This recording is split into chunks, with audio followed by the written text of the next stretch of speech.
Olá, eu sou Mara Rúbia, psicóloga e mentora, e eu também estou na TV Relacionamento.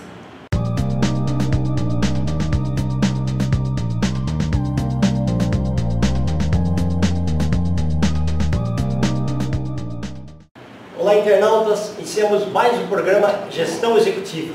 E hoje nós temos aí o privilégio de conversar com uma psicóloga muito novinha, mas que tem uma experiência grandiosa.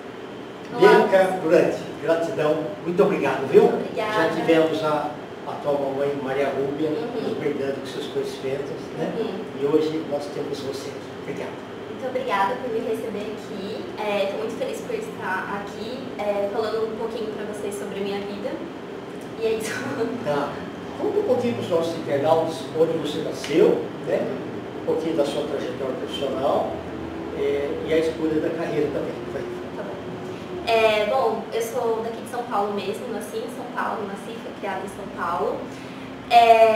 Sobre a minha carreira, eu sempre quis ser psicóloga, eu não tive aquela dúvida de adolescência do tipo, o que você vai querer fazer, né? Quais entre as escolhas profissionais que a gente tem nessa época de adolescência. Então eu não tive isso, eu sempre quis ser psicóloga, porque minha mãe também, ela é psicóloga, então sim, desde pequena eu me recordo dela às vezes trazendo trabalho para casa, algumas dinâmicas que ela montava em casa e eu ajudava ela. Então desde muito novinha eu tive esse contato com a psicologia e sempre gostei muito. Mas para além disso, eu sempre gostei muito de cuidar de pessoas, né? Então sempre me identifiquei com esse cuidado com o outro, com essa empatia. Então a psicologia veio como uma luva com o que eu sou, da minha essência, com o que eu sempre quis ser, que era ajudar pessoas. Então isso foi muito de encontro, e aí também com o incentivo da minha mãe, eu não tive dúvidas que essa era a profissão correta para eu seguir. Bacana, então o principal foi você gostar de gente. Foi eu gostar de gente, gostar de pessoas. Eu sempre digo que o psicólogo, ser psicólogo é um trabalho bem desafiador. Então, para pessoas que não se identificam muito em escutar as histórias dos outros, os problemas dos outros, é uma coisa que não vai dar certo. Então tem que ter muita paciência, muita empatia, porque no dia a dia a gente escuta histórias, são histórias que a gente está escutando. E às vezes tem que escutar histórias repetidas, né?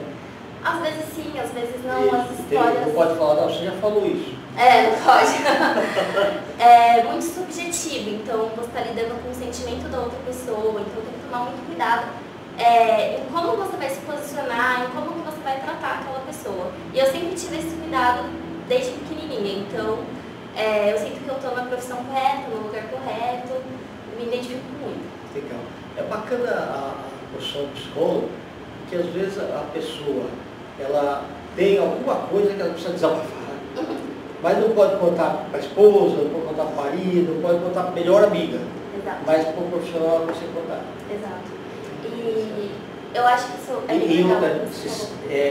Parece que se sente bem, parece que livrou do peso, né, determinadas vezes. Né? Sim, e isso é bem legal que você trouxe na sua fala, porque durante muitos anos a gente teve um tabu com a psicologia, né? Então, eu já escutei várias frases, acho que você já deve ter escutado do tipo, nossa, mas eu vou contar da minha vida para um profissional que eu não conheço. Mas é totalmente diferente você estar contando algum problema que você tem para uma amiga ou para um parente próximo e para um profissional. A forma de acolhimento, como a gente se porta, é totalmente diferente, né? A amiga muitas vezes fala assim, amiga, não fica assim, né? Vai passar.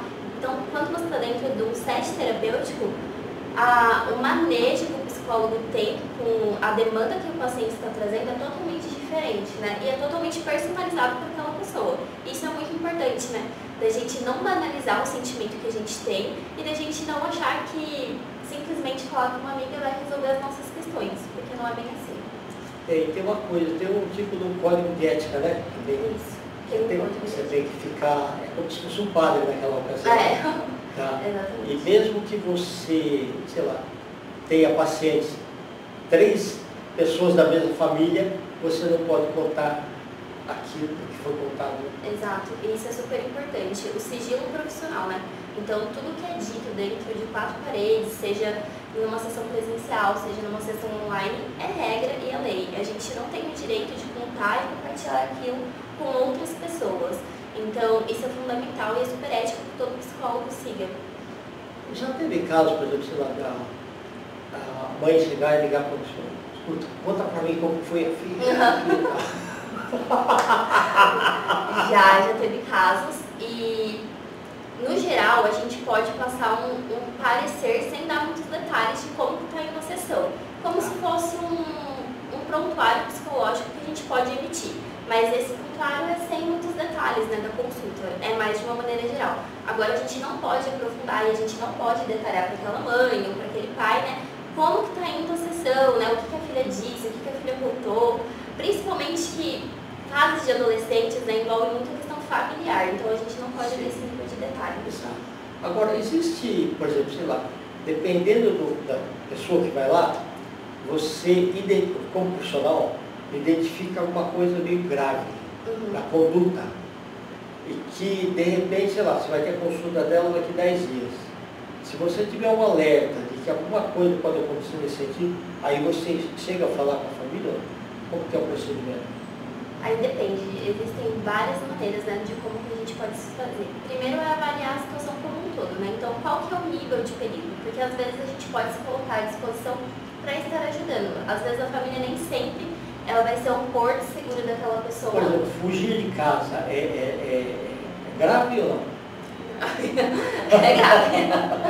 É grave. Porque às vezes a pessoa sinaliza. Sim. Aí nesse caso sim, né, a gente pode entrar em contato com a família para ver formas, né, de como a gente pode fazer, e aí com certeza vai envolver também outros profissionais, então, para ajudar nesse processo, né, mas aí são muitas peculiaridades e muitos detalhes, e sempre a gente tem que analisar caso a caso, né, não existe uma regra, uma fórmula mágica de bolo que a gente fala, quando acontecer isso, a gente vai seguir isso, isso e isso. A psicologia sempre fala uma frase muito engraçada, porque todo psicólogo, ele nunca vai te dar uma resposta concreta. Tudo que você perguntar para ele vai falar, depende, porque é muito subjetivo, são histórias, são pessoas, e cada caso é um caso. Então, como a gente trata de cada caso é super personalizado, e então não tem uma receita de bolo para falar, é dessa forma. Como que é o preparo do profissional? Às vezes tem pessoa que vem aquela história assim, que a pessoa chora, só que você não pode chorar nunca, mas mesmo que dê vontade. Né? Como que é o preparo que tem aquele? Olha, você faz um tipo de escudo invisível, porque você não pode abraçar aquilo lá, né? Não pode. Meus professores sempre falaram muito sobre isso na faculdade, né? Porque é difícil, porque somos seres humanos e a gente tem também a nossa evolução. Porque às vezes é parente também, né? Ou melhor amigo, sei lá, uma coisa. E aí também tem essa questão, algumas regrinhas sobre atender grau de parentesco. Então, por exemplo, se eu quiser atender, sei lá, minha irmã, eu não posso, então tem que indicar para um outro profissional para não misturar as coisas. Sim. Mas sobre ser imparcial, né, existem algumas regrinhas. Então, do tipo, a gente enquanto psicólogo é super importante que nós também façamos terapia, né, com outro psicólogo, para a gente também entender sobre as nossas demandas e não deixar que as nossas demandas afetem o paciente que a gente está atendendo, o nosso trabalho. E mais importante do que isso é sempre esse psicólogo ter um acompanhamento com um psicólogo mais experiente. A gente chama de supervisão, né? Então, principalmente no meu caso, para quem está no início, para quem está começando, né, saindo da faculdade, esses são os primeiros passos, né? Então, passar com o psicólogo, que é super importante, né? Mesmo independente se você é psicólogo. E faz bem para os dois, né? Faz bem para os dois. E passar e ter um supervisor mais experiente, né? Uma pessoa que possa te orientar quando as coisas ficarem difíceis ou como você ter um manejo clínico melhor. Então, isso é super importante. Para além disso, né, eu acho que eu gostaria de falar também, durante toda a minha graduação, eu acho que isso é importante, eu sempre quis ser psicóloga organizacional, então hoje eu trabalho em empresas com treinamento e desenvolvimento, e a gente foca muito no desenvolvimento, né, de colaboradores, tanto do lado comportamental quanto do lado técnico, né, então do como que a gente pode ajudar aquele colaborador a ter uma melhor performance dentro das empresas, sempre gostei disso, e hoje eu também estou caminhando para fazer atendimentos na área clínica. Então, durante a faculdade, eu me especializei bastante, estudei bastante sobre a saúde da mulher. Então, sobre violência doméstica, violência obstétrica, coisas que realmente acontecem e as pessoas acabam não sabendo tanto, não vendo muito. E mais pro final da graduação, acabei me especializando também em transtornos alimentares, inclusive meu TCC da faculdade foi sobre isso. Transtorno alimentar, sobre a perspectiva, né, psicológica. E aí eu usei um filme da Netflix muito legal que chama O Mínimo Pra Viver, não sei se você já assistiu. Não, isso ainda não. Então fica a dica pra quem não assistiu. Tá bom. Assistir. E assiste o filme e a pessoa emagrece depois não? Não. Não. Mas conta a história de uma adolescente que passa por todas essas questões da adolescência, né, que é muito comum, mas com um problema também de anorexia, né, então como que é toda essa dinâmica da vida dela, então isso é bem legal. E aí pretendo seguir na área clínica com isso, né, estudando sobre esses transtornos alimentares, atendendo pessoas que enfrentam esse tipo de situação e também aí atendendo mulheres que passam por alguma situação difícil e etc. Ok. Eu tenho uma dúvida. Por exemplo, você quando terminou a faculdade, eu vou só atender mulheres, é isso? Ou às vezes você pode atender homens? Não necessariamente. Estou aberta a mulheres, crianças, homens. Eu passei por um estágio na faculdade, né? Então eu acabei atendendo todo tipo de público. Mas a gente sempre fala que é legal a gente ter um nível de especialização, né? Então qual tema que a gente quer se especializar, qual público a gente gosta mais de atender. Então nunca dá pra gente fazer tudo e ser totalmente generalista, né? Então a minha preferência é atender sistemas que são voltados a mulheres e também para transtorno alimentar. E aí o transtorno alimentar fica aberto, né? Atingir tanto homens quanto mulheres. Perfeito. Que bom. E você se considera uma eterna aprendiz, né? Uma eterna aprendiz. Novos conhecimentos e tal. Sim. Que bom. Principalmente na área da psicologia. Então, hoje, né, a gente tem aí uma área que é super ampla, então todos os dias surgem novos estudos, né? Existem várias patologias que precisam ser estudadas. Acho que a gente está vivendo uma época que a gente está sendo bombardeado, né, de informação o tempo todo. Então, muitas coisas vão surgindo, né? Então, essa atualização... Como filtrar isso daí, né? Como filtrar, exato. E essa atualização é extremamente necessária. Eu digo que é igual médico, né? Então, todo dia no campo da medicina sempre surgem novas coisas que os médicos precisam se atualizarem para atender os pacientes. E é a mesma coisa aqui com a gente que atua nessa área da psicologia. Você falou uma coisa muito importante. Muitas vezes, como a gente tem um nível bombardeio de informações, pessoal, aí pergunta o que você acha aqui, eu falo assim, olha, é igual a alimentação, você conhece a fonte. Água, conhece a fonte. Vai comer alguma coisa? Qual a fonte?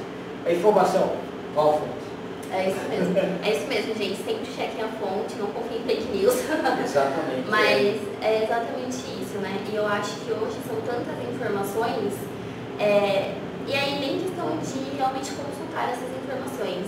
Mas você já pensou, do horário que você acorda até o horário que você vai dormir, quantas informações já bombardearam o seu cérebro durante o dia? Milhares. Desde coisa que você passa ali na rua e está acontecendo alguma coisa, até realmente de coisas que você tem que ir atrás para pesquisar. Então, hoje o nosso cérebro é sobrecarregado de muitas coisas, se for para pensar. Então, ter esse cuidado, né, com o que a gente consome, em questão de informações, ou até mesmo do que está no nosso ambiente, é super importante. E faz parte dessa questão também do autoconhecimento, né, do autocuidado que a gente tem consigo mesmo. Então, isso é bem importante.